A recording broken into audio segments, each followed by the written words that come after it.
Good morning students. Today we shall discuss about Euclidean ring. What is an Euclidean ring? An integral domain R is said to be a Euclidean ring if corresponding to every non-zero element A belonging to R, we can assign a non-negative integer d of A such that for all AB belongs to R, d of A is less than equal to d of AB, and for all AB belongs to R, there exist Q and R in R such that A equal to BQ plus R, where either R is equal to 0 or d value of R is less than d of B. Means कोई भी integral domain है उसको हम Euclidean ring कहेंगे कब, अगर हर non zero element के कोरस्पॉन्डिंग हम एक non negative integer value assign कर दे such that d of A is less than equal to d of B, and if A is equal to BQ plus R, then either R is equal to 0 or d value of R is less than equal to d. This d is called Euclidean valuation and the condition 2 is called an Euclidean algorithm. इसको हम बोलने का तरीका d of R, d of B भी बोल सकते हैं, d value of R and d value of B भी बोल सकते हैं. Now we do some examples on Euclidean ring or Euclidean domain. The integral domain Z of integers is an Euclidean domain. हमें जो शो करना है कि जो Z है वो एक यूक्लिडियन रिंग है या यूक्लिडियन डोमेन है.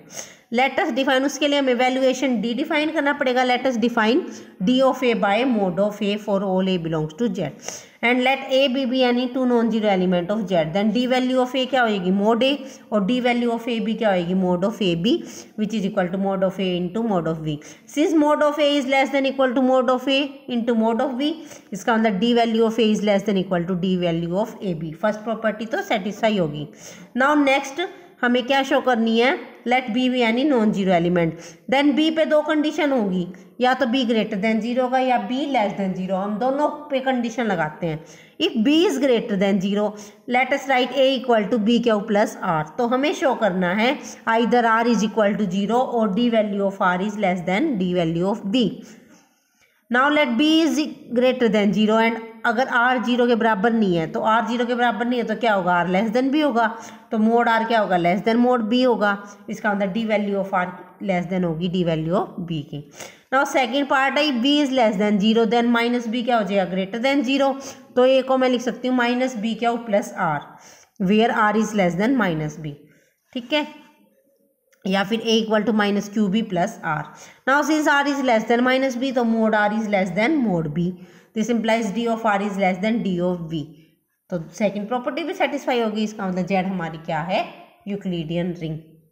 Now next example is the ring of Gaussian integer is an Euclidean domain. हमने लास्ट वीडियो में पढ़ा था गॉसियन इंटीजर क्या होते हैं, a प्लस आयोटा बी की फॉर्म में, where a and b are integer. वो सेट हमारा क्या बोला जाता है, गॉसियन इंटीजर्स का set.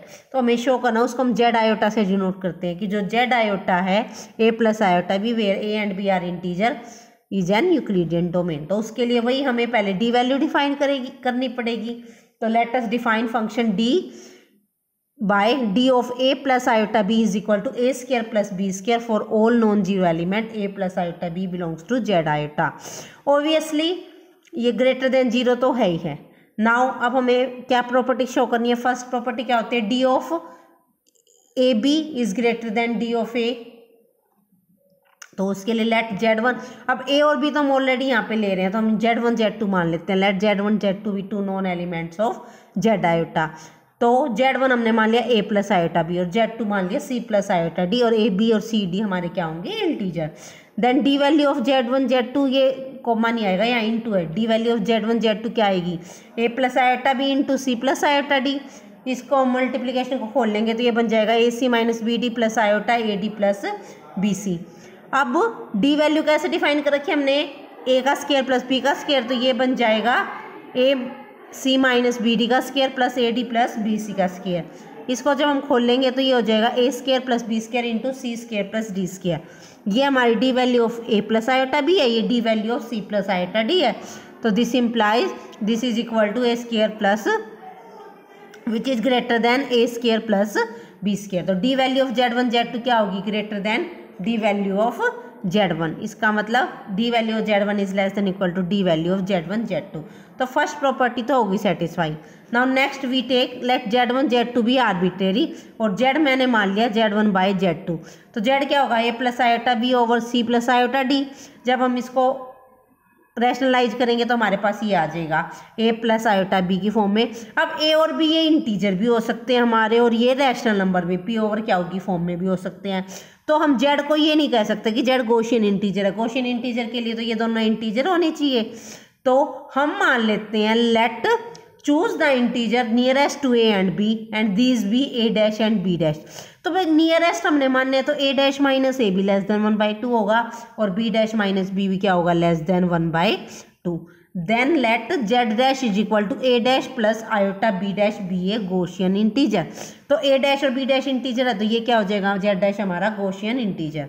Now z is equal to Z1 by Z2 है, सिंप्लाइज Z1 को मैं लिख सकती हूँ Z इंटू Z2।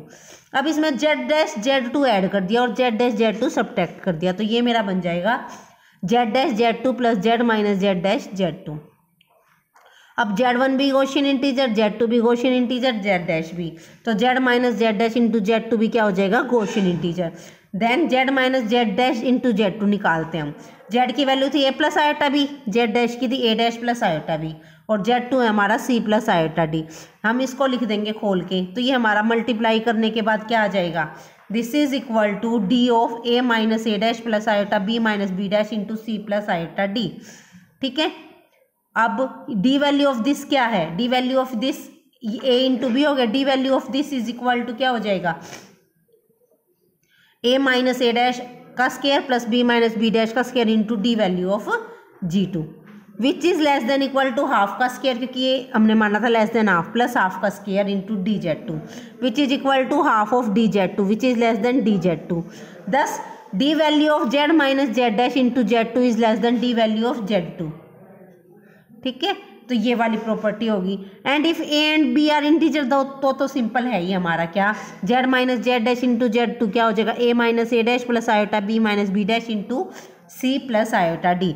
अब ए माइनस ए डैश, ये ए डैश ए के नियरर था तो a minus a dash 0, b minus b dash भी 0, तो ये हमारा क्या हो गया 0। तो z minus z dash into Z2 हमारा हो गया 0। दस वी हैव शोन दैट, हमने क्या दिखाया कि Z1 को मैं लिख सकती हूँ z dash into Z2 plus z minus z dash into Z2 where z dash और z minus z dash into Z2 किसको बिलोंग कर रहे हैं, जेड आइटा को। और either Z minus z dash into Z2 0 है या फिर इसकी डी वैल्यू इसकी डी वैल्यू से लेस है, तो इसका मतलब सेकंड प्रॉपर्टी भी होल्ड हो गई हमारी। इसका मतलब जेड आयोटा यानी कि जो हमारा गॉसियन इंटीजर है वो वाली रिंग है जो, वो हमारी क्या है, Euclidean ring. Now we show next example, prove that every field is an Euclidean ring. हमें शो करना है कि कोई भी फील्ड है वो यूक्लिडियन रिंग होगा। उसके लिए let us solve this, let f be a field, let us define the evaluation d by d of a is equal to 0 for all a belongs to f. Then since to every non-zero element a belongs to f, we have assigned the integer 0 and let a b belongs to f. Then d value of a b क्या होगी, क्योंकि a b f के element है तो a into B भी f का element होगा, तो d value of a b भी 0 और d वैल्यू ऑफ a भी 0, तो इक्वल हो गया। फर्स्ट प्रॉपर्टी तो हमारी होल्ड होगी। अब नेक्स्ट प्रॉपर्टी है let a belongs to f एंड b be any non-zero element of f. Then a b inverse किसको बिलोंग करेगा, f को, और a को मैं लिख सकती हूँ a equal to a into b inverse into b plus 0। किस फॉर्म का होगा ये, a इक्वल टू बी क्या प्लस r और r की वैल्यू आ गई 0, क्योंकि एक ही कंडीशन आनी चाहिए, या तो r 0 आना चाहिए या d value of r is less then d value of b आनी चाहिए, तो r 0 आ गया। इसका मतलब every field is an Euclidean ring. Now next theorem, let R be a Euclidean ring and S be an ideal of R, then there exists an element A belongs to S such that S is equal to A not R, R belongs to R. Means हमें क्या show करना, R अगर कोई भी Euclidean ring है, S उसकी भी कोई भी आइडियल है, तो S के एलिमेंट्स किस टाइप से लिख सकते हैं हम, A naught into R form की। Let us solve this, if we take A naught equal to 0 तो S हमारा 0 हो जाएगा।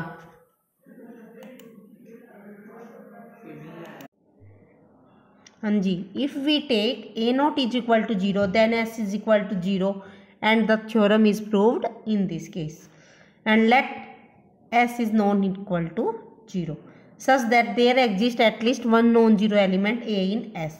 Now consider an element A naught belongs to A such that D value of A naught is minimal. Means हमने एक element S का ऐसा ले लिया जिसकी D वैल्यू मिनिमम है, that is D of A naught is less than D of A for all A belongs to S. Now let A be any arbitrary element of S.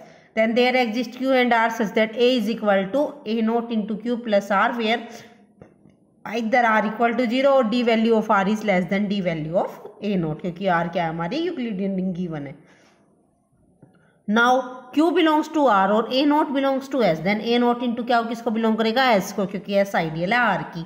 अब A naught Q भी S का element, A भी S का element, तो A minus A naught Q क्या हो गया, S हुआ. दिस इम्प्लाइज R किसको बिलोंग कर गया, S को. दिस इम्प्लाइज अब R की वैल्यू क्या है, A minus A naught Q, तो इसलिए R S को बिलोंग कर गया. अब R S को बिलोंग कर गया तो इसका मतलब D value of A naught is less then D value of R. क्यों, क्योंकि A naught S का सबसे ऐसा एलिमेंट है जिसकी D वैल्यू सबसे मिनिमम है. तो this implies D value of A naught is less then R. तो यहाँ से और यहाँ से हमारे पास क्या आ गया, यहाँ हमने माना था D value of R less than D value of A naught, यहाँ आ गया D value of A naught is less then D value of R. इसका मतलब ये पॉसिबल नहीं है. इसका मतलब क्या रह गया हमारे पास, R is equal to 0, that is A equal to A naught Q. तो हम S का आर्बिट्ररी एलिमेंट A लेके चले तो वो A naught इंटू Q की फॉर्म में आ गया. इसका मतलब S का कोई भी एलिमेंट लेंगे वो A naught into some element आ जाएगा. तो S का हर एलिमेंट कैसे एक्सप्रेस किया जा सकता है, A naught इंटू क्या हो. इसका मतलब S is equal to A naught into R, R belongs to R. यही शो करना था. Now next theorem is every ideal of an Euclidean ring is a principal ideal. बिल्कुल सिंपल है, हमें ये शो करना है कि अगर कोई यूक्लिडियन रिंग है हमारे पास तो उसकी हर आइडियल प्रिंसिपल आइडियल होगी. तो कैसे, let R be a Euclidean ring and S be an ideal of R. If S is equal to 0 तो ये नल आइडियल होगी, then it is generated by 0, तो ये आ गई हमारी principal ideal. If S is not equal to 0 then by above theorem S किस form में आ जाएगी, A naught into R. Means S के एलिमेंट क्या हो गए, A naught इंटू R का कोई element which is a principal ideal generated by A naught. Hence every ideal of an Euclidean ring is a principal ideal. Next है every Euclidean ring possess unity element. हमें एक कोरोली करते हैं छोटी सी कि कोई भी यूक्लिडियन रिंग है वो यूनिट एलिमेंट को पजेस करती है. यूनिट एलिमेंट आएगा, ये गलत लिख रखा है यूनिटी एलिमेंट, कि कोई भी यूक्लिडियन रिंग है वो यूनिट एलिमेंट को पजेस करता है. यूनिट एलिमेंट याद होगा क्या था, कोई भी एलिमेंट है उसको यूनिट बोलेंगे कब, अगर उस एलिमेंट का इन्वर्स एग्जिस्ट करता है. तो let R be a Euclidean ring and R be its own ideal and is a principal ideal. Therefore R is generated by some element A naught. तो R को मैंने मान लिया A naught into R. Every element of R is a multiple of A naught. तो इन particular A naught भी A naught का multiple होगा, तो मैं A naught को लिख सकती हूँ A naught into C for some C belongs to R. Now let A be any arbitrary element of R. Then A को मैं लिख सकती हूँ A naught into X for some X into R, क्योंकि यह R जनरेटेड बाय है A naught. तो AC क्या हो जाएगा मेरे पास, A naught into X into C, वो हो जाएगा A naught into C into X, और A naught C किसके इक्वल है, A naught के, A naught X के.